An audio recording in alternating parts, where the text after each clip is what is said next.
That's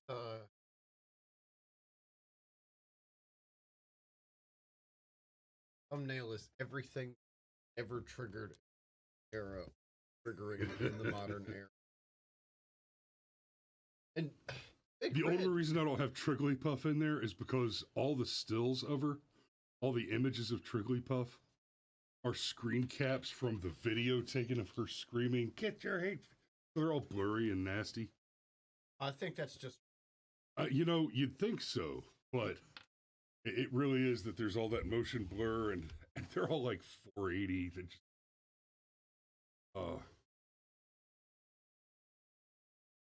like the actual thing with Big Red that made Big Red a thing. Oh, yeah.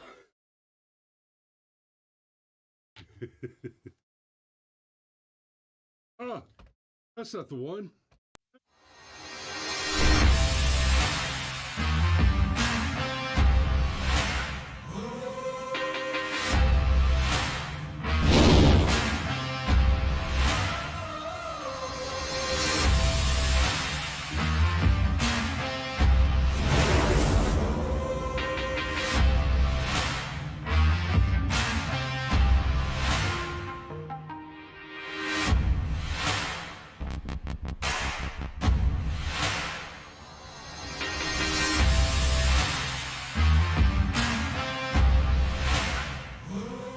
Good morning.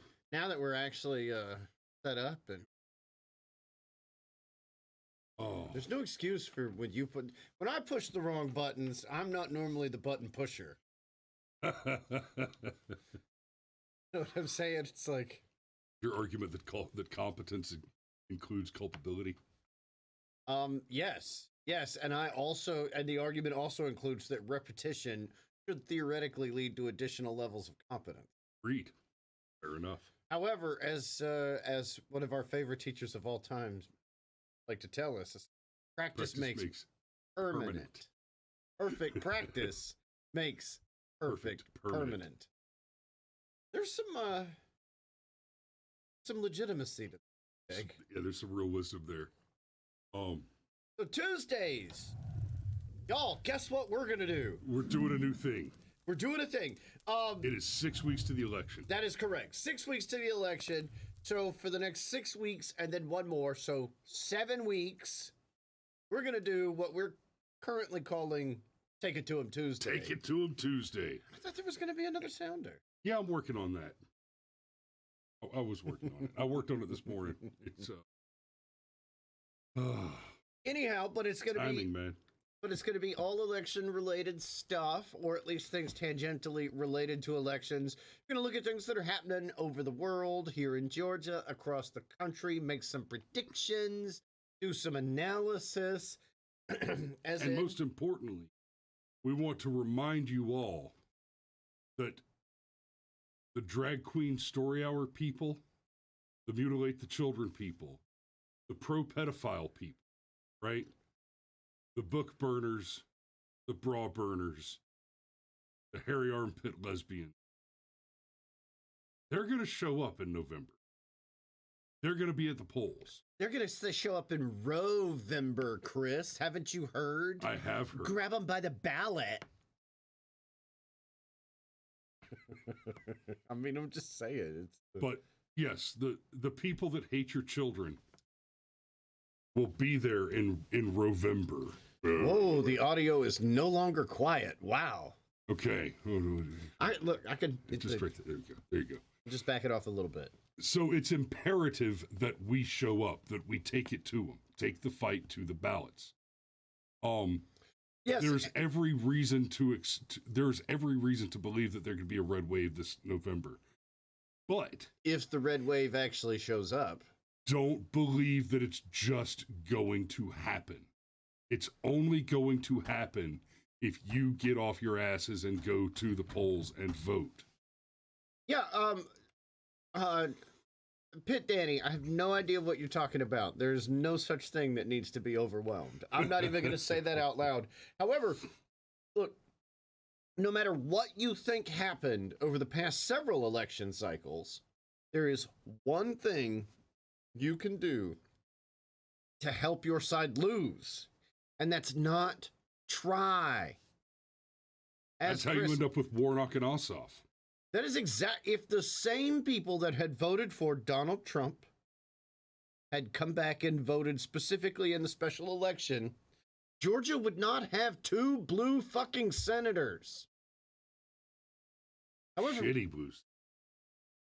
I don't know that Ossoff's a shitty senator. He's just, he's that empty suit senator. Now, Warnock is a different story. But Ossoff's like he's the weather vane, He's the big, he's the cock. All right, so he's a dickhead. But before we get to the Georgia stuff, there's another election thing that happened that the left is going, oh my God, not the fascists. Oh, it's totally the Handmaid's Tale. Oh no. So let's So I've got a couple articles pulled up. We'll look at this one from Sky News because do you watch Sky News? No. You Dude, should. I don't watch news that's not YouTube. Watch Sky News. Trust me. Sky News is an Australian news outlet, right? And, yeah, come on. No. Sky News is an Australian news outlet, which would lead you to expect what? I mean, lots of negative things from They're basically the MAGA network. Oh, okay. Well, you're gonna love you some Sky News. Now, this reporting on Georgia Meloni, I find it is a little atypical of the just sheer comedy level of pro freedom that Sky News usually. Sky News is hilarious, man. It's freaking awesome. But Georgia Meloni, the new prime minister of Italy, not a bad looking girl either, by the way. Can barely hear. That means you can barely hear me. We sound extremely loud in our own headphones. That's let me see if I can. You read the article, Cameron. I'm gonna. Well, before we even get there, so that I don't have to take the thing away from you. Anarchy says, isn't the definition of insanity doing the same thing over and over again and expecting a different result? And obviously he's making a reference to voting. And yes, I just assumed your gender and assumed it was one of the 2 binary genders. You're welcome. So here's the thing, okay? Is it objectively true that voting often leads to disappointing results? Yes, absolutely true. But I would argue that it is absolutely equally objectively true that not voting leads to worse results. So, I mean, you can pick your poison. And look, and that sort of black-pilled attitude, I resist it, I fight it, even amongst our own friends in the infamous thread that we never show on screen for a very good reason. Even amongst people in that thread, I resist the black pill, even though some very good arguments are brought about the black pill, because the left, the enemy, the commies, the socialists, the statists, however you want to say it, talk about it, whatever, they want you black-pilled. And if they did not think there was a damn good reason to have you demoralized, they wouldn't be trying to do it. So, are we good? Are we set up? Can we click over to the article? Because that's about as far as I can get in. I think that should be much better right there. Okay. Y'all let me know in the comments how if I have improved your audio experience with the tweaks that I just made. I think I know what happened. Sean Stryker says he's late. Dude, never apologize for working. Yeah, no shit. Ever. Work good. Work good. Yeah, if you're late because you have like a fucking job, I promise that makes you our people. All right, so here we go. Georgia Meloni. She's the new prime minister in old Italia. Yeah, but I thought conservatives were like misogynistic and didn't trust women, and we could just run down the list, couldn't we? We could, and I'm not going to get into it right now. Ayn Rand made the best argument ever made for there not being a female president in the United States, and I'm not a fan of the idea of a woman in the White House. Just not. For so many reasons, principally because the commander-in-chief part of the gig. But here we go. This article. Phew, buddy. A century ago in 22, Benito Mussolini black shirts marched on Rome, the start of 20 years of fascist rule. Now, Italy could for the first time elect a prime minister whose party is rooted in neo-fascism. Boy, that's priming the pump if there ever was. Well, at least this writer understands that the fascists were that the fascists were in fact not the same thing as Nazis. That's one of those things. They keep talking about fascism and he's a fascist. He's exactly like Hitler.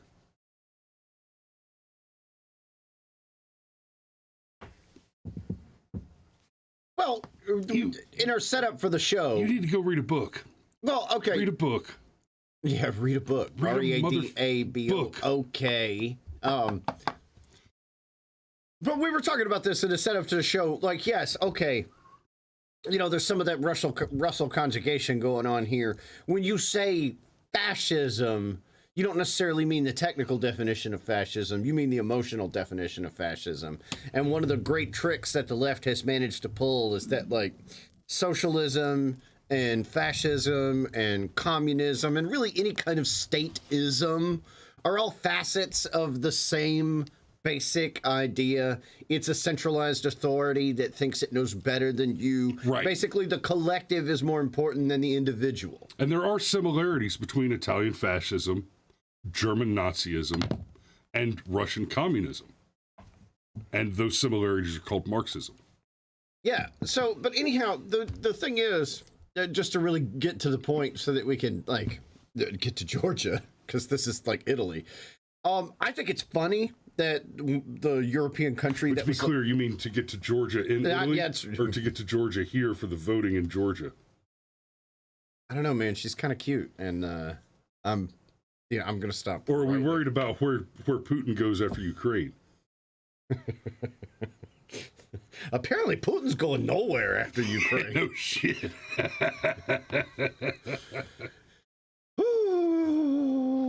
Anyhow, isn't it funny that the country in Europe that was like the most locked down country said, maybe we should go back to the right a little bit. Isn't that weird? Like, there's one good thing about the left attaining power. That can never fucking hold it, because you start to see evidence of their policies and people just go, even the people that, like, I guarantee you there are people that have like those stupid rainbow signs in their yard that like secretly are like, yeah, but I'm kind of wish I'd voted for Trump. You know, like, I think it's pretty clear that, oh no. No, you know what? I think that's too generous. But anyway, so Italy has elected a prime minister who is being called far right. Look, and I want to cover. Where is it? That look at that one. Those are your far right values. Yeah, these are your far right values right here. The far right values, her values of God, homeland, and traditional family, echo those promoted during the fascist regime. Her party is named after the opening line of the national anthem, a war cry about fighting to the death for freedom. That's fascist? Yeah. Well, fascism is fighting to. It's like in this country when this Donald Trump is fascist and look, the party that wants you to have more free speech, less censorship, and more guns, probably not the fascists. Well, and so they want you to believe that nationalism is the thing that is evil. Right. But nationalism wasn't the thing that made the Nazis evil. Socialism was. Communism. Right? And I want to... Damn it, you scrolled past. Oh, there we go. And I want to point this one out, too. She has long been a supporter of NATO and has spoken out against the Russian invasion of Ukraine, while many others on the far right support Vladimir Putin. Nobody on the far right, nobody on the right supports Vladimir Putin. This is another lie, right? On this show, we have said many times, this isn't complicated. There are no good guys in the Russia versus Ukraine thing. Saying Zelensky is not a good guy is not the same as saying that Vladimir Putin is a good guy, right? This is like making the argument that's saying, hey, wait a minute, maybe we should think twice before we make alliances with Russia against Hitler, because that might come back to bite us in the ass, right? Doesn't mean you're okay with Hitler. So you're pro Hitler. No, I'm just not sure I'm pro Stalin either. Right. It's like Stalin might actually be worse. We're just not real sure. In fact, Stalin, by the numbers, was worse. That doesn't mean that doesn't mean pro Hitler. That means I can identify two bad guys at the same time. So Alex from the TPS report, this is probably a good place to jump off and move over to American politics, says the American media will realize pretty soon that Italy's idea of the right is remarkably different to ours. Yes. She'll be a tax and spend liberal like every other conservative leader in Europe. Yes, European conservatism and American conservatism are wildly different. It's, well, maybe not wildly different, but different enough to be different. And whereas, a conservative in this country, with that Milton Friedman quote about like, well, I don't want there to be no government. I just want it to be small enough to drown it in the bathtub if it gets lippy. Like, that's American conservatism. And that is not what conservatism means to so many people the world over. It's why I get so frustrated with that whole, well, when the right goes too far, it's racist and bigoted and homophobic and all these things. No, not in America. But nonetheless, I'm still going to call this a win. Anything that tracks away from the death march towards socialism, even if it ever so slightly, I'm going to call that a victory. Like, period. If the best you can do, like if there's a wreck in front of you and you slam on your brakes and you hit the wreck in front of you going 30 miles an hour instead of 60 miles an hour, those are two completely different car crashes. That's what we call crisis mitigation. And sometimes that's just the mode you're in. And if what this is crisis mitigation, then it's better than nothing. I'll still call it a win. All right. America. Moving on. And Georgia. And, man, there's some interesting stuff going. Are we going to start with the Warnock? Yeah, let's start with Warnock. And we'll start with this. Oh, yeah, we got to start with, yeah, of course. Do you think you know Herschel Walker? Well, think again. Listen to what his ex-wife had to say about him. His eyes would become very evil. The guns and knives. I got into a few choking things with him. The first time he held the gun to my head, he held the gun to my temple and said he was going to blow my brains out. I got to give it credit. That's amazing editing. Yeah, that is some pretty clever editing. What's so clever about this editing? The fact that you can't see Herschel Walker sitting next to her. Directly next to her. All right, so let's back all the way up. Like that's his shoulder down there in the corner. All right, so let's back all the way up, okay? Yes, Herschel Walker. Here? No. I mean, just in a broad overview. I don't mean in the video. Okay, let's be absolutely crystal clear about something. Herschel Walker lost his damn mind and threatened his ex-wife, and it is a large part of what ruined their marriage and almost ruined his life. Okay? There is no question that happened.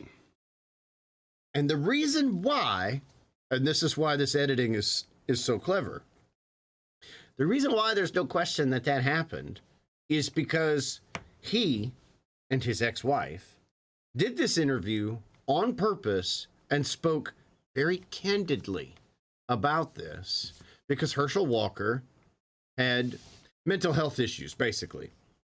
And they were trying to destigmatize mental health issues. And the thought was, if a guy like Herschel Walker can be honest about having these struggles and everything else, well, you know, maybe somebody else will hear Herschel Walker's story and not make the same mistakes that he made. Okay? I mean, there's a lot going on there. You could argue, well, maybe Herschel Walker should have been convicted of aggravated assault and attempted kidnapping and attempted murder and like all sorts of nasty stuff. You know, fine, whatever. But the point is, what Herschel Walker did and what his ex-wife did was show a high degree of vulnerability in an effort to tell other people, look, I was too proud to admit that I had this problem. Don't make my mistake.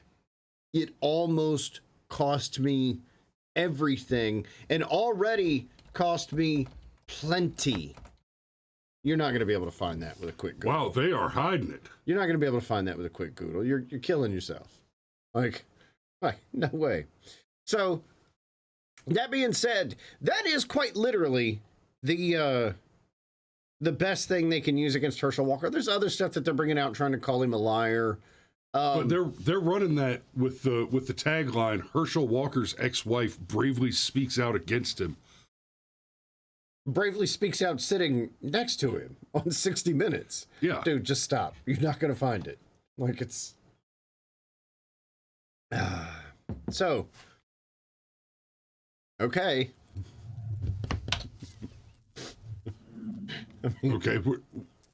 You're not going to find it, man. Okay. We're looking for the, he's looking for the original interview, but that's a thing that's going to take a big Google. One more thing.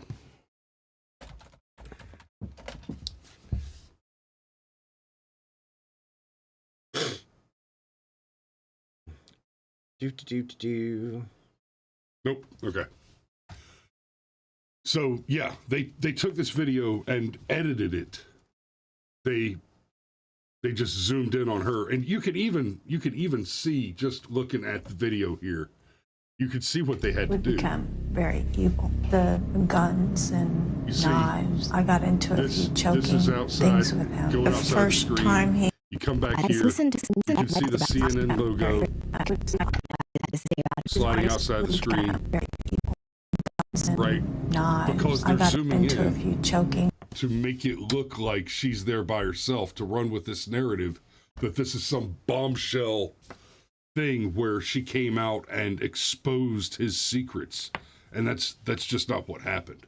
Oh, see, because the thing is, for Herschel Walker himself to come out and say, here is the dirtiest, nastiest thing that ever happened in my life, and I'm going to expose myself, and potentially to all of the negative consequences that come from said exposure. I mean, gosh, it's almost like he knew what he was doing and was trying to use himself as an example, because theoretically...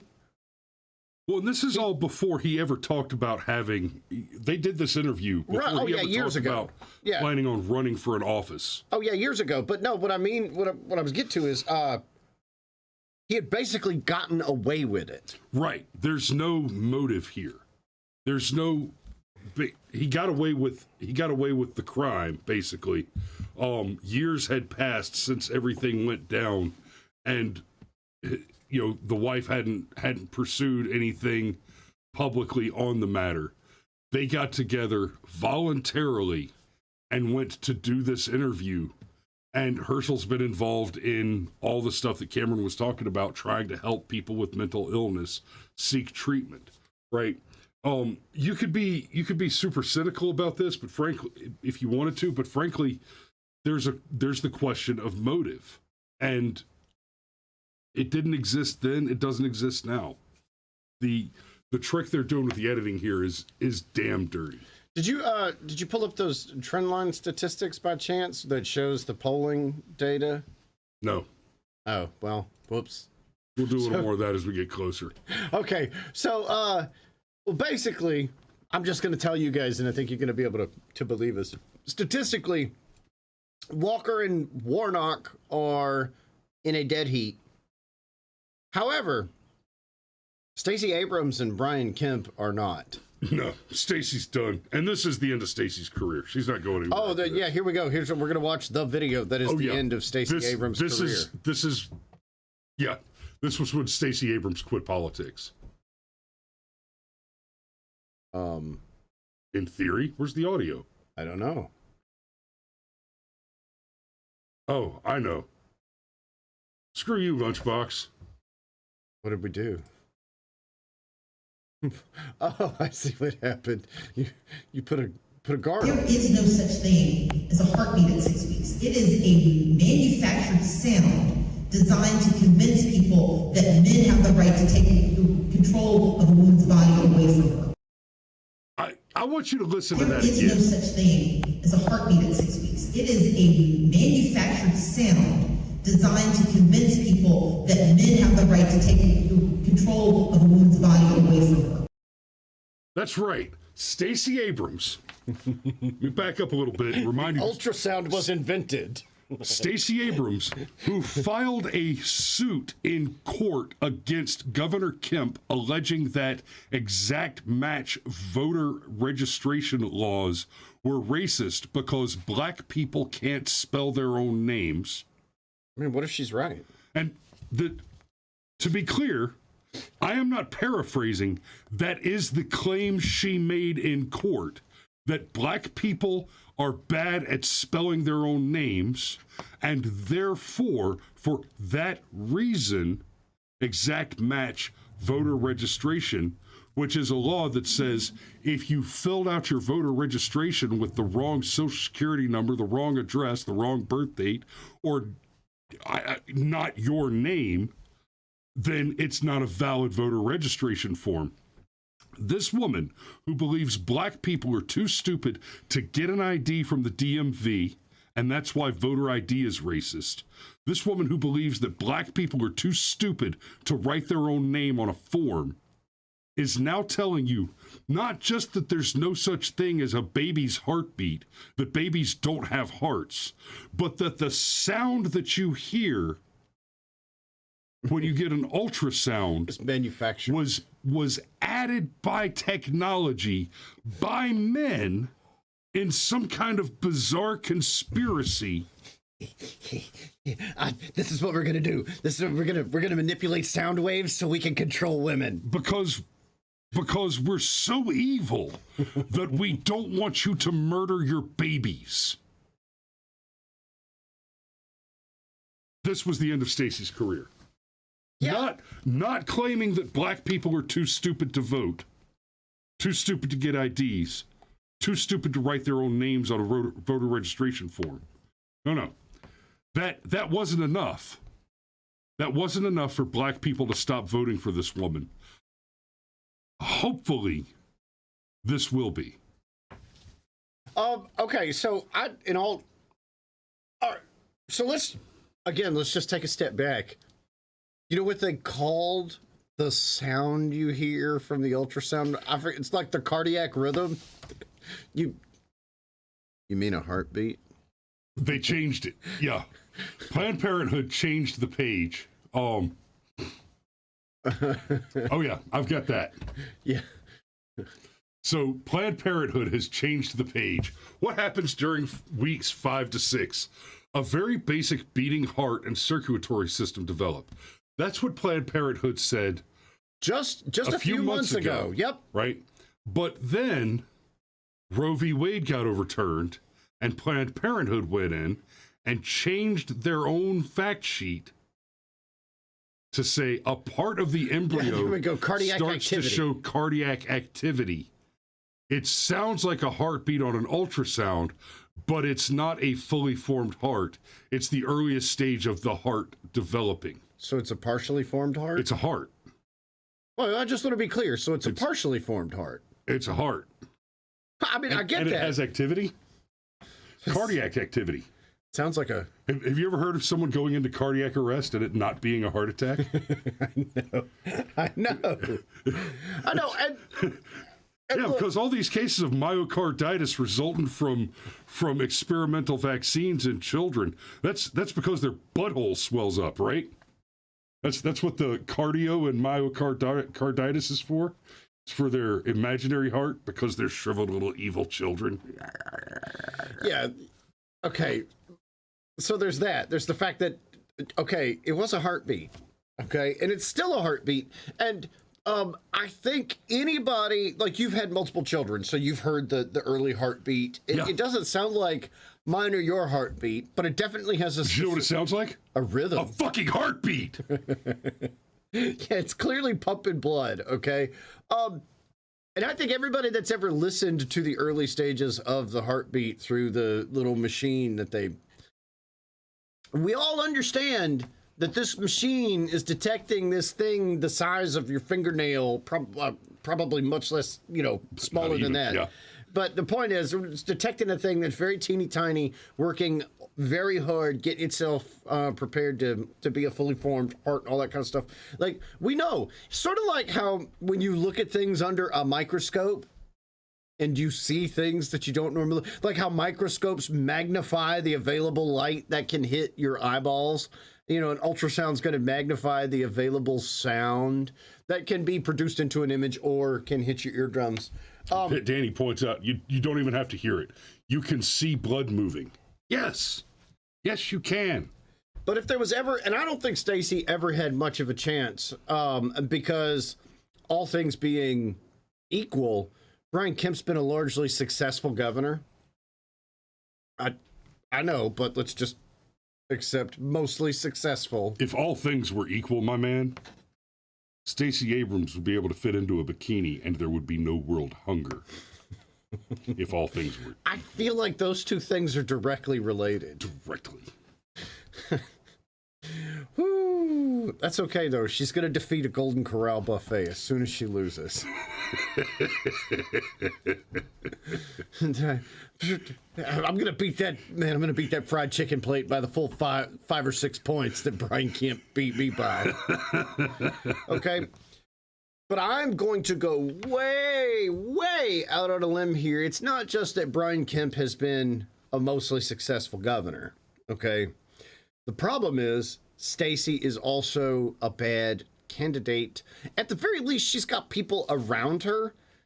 In the first time she ran for governor, she appeared to have a much more competent campaign, at least. Like, it was a close race. Brian Kemp only beat her by about 50,000 votes. Right. Okay. I don't think it's going to be that close this time.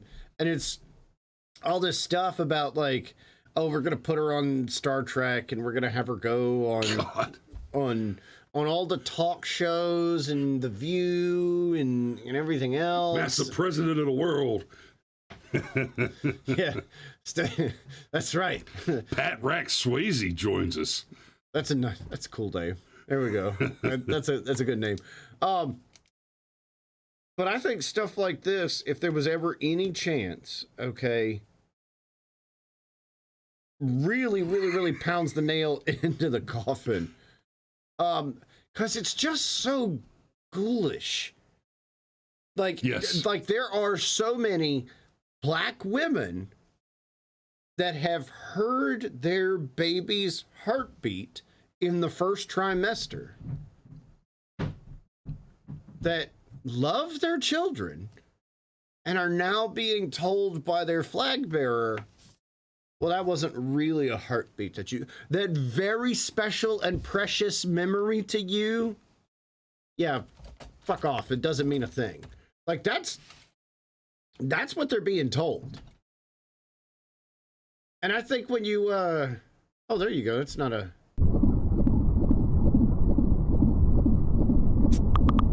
Well, no, this is what the heartbeat sounds like to the baby. I don't think this is fetal heartbeat sounds, but I see where you're going with this. But I suddenly feel warm and comfortable, like I want to take a nap. Okay?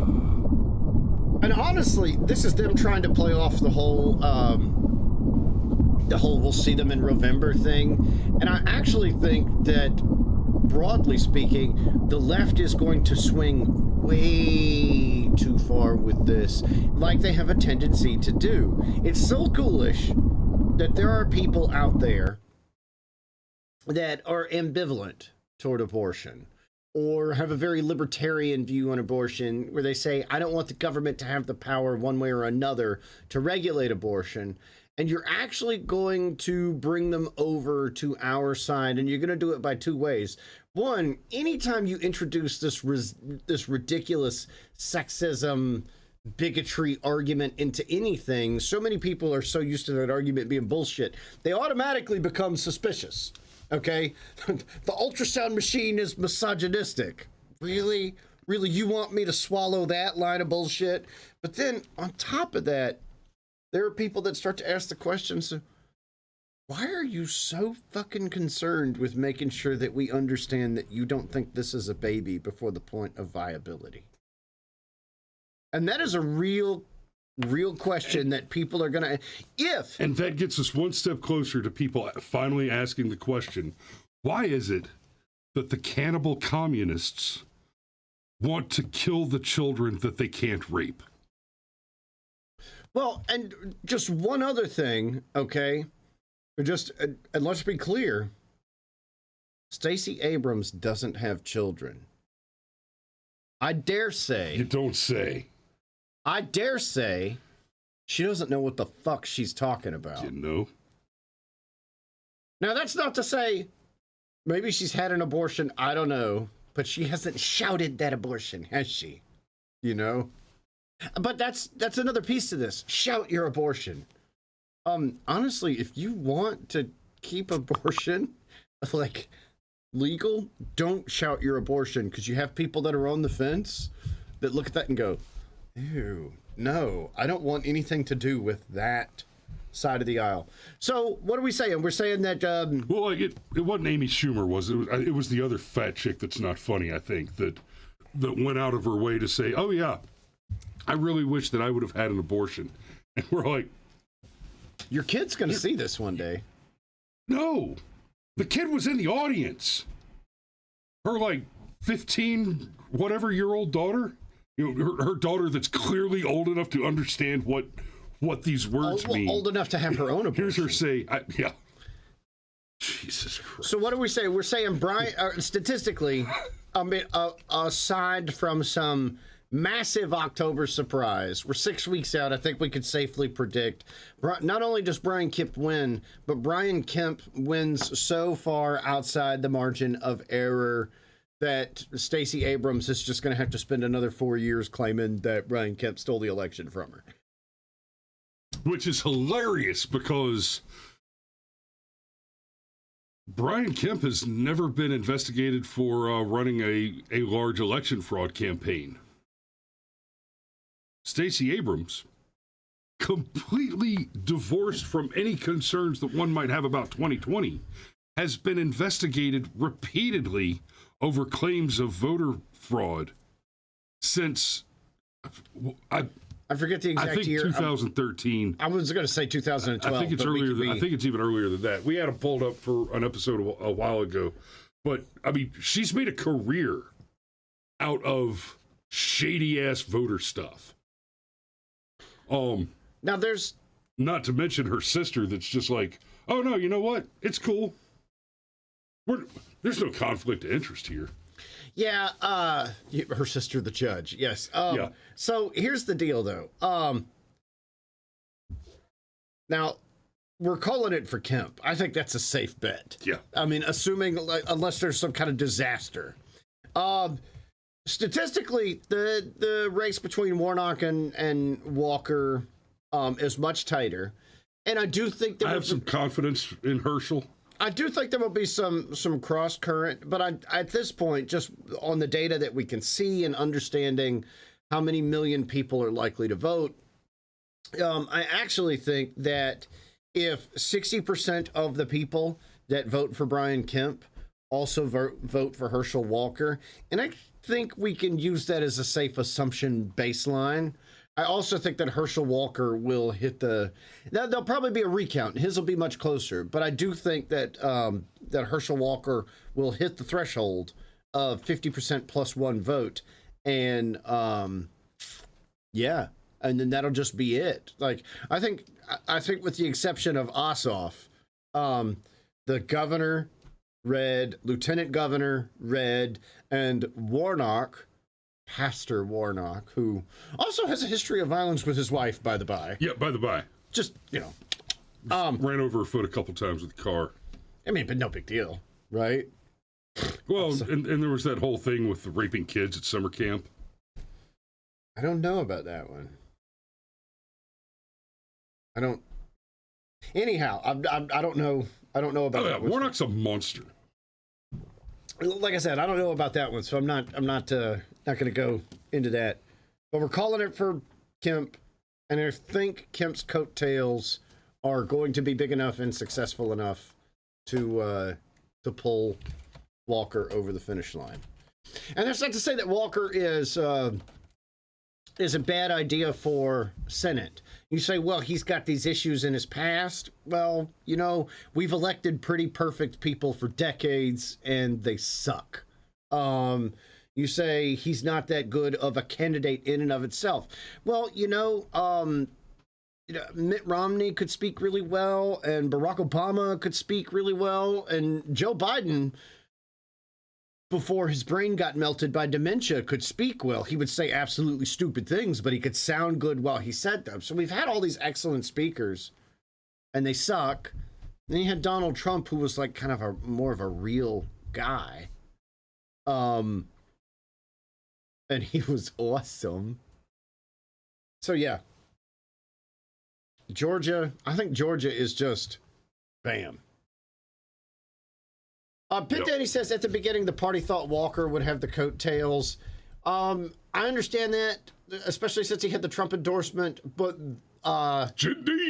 but him not being the best public speaker, and then like everybody saw from a mile off that the stuff with his ex-wife was going to get re-edited. Oh yeah, obviously, to make him sound like he's this unrepentant monster.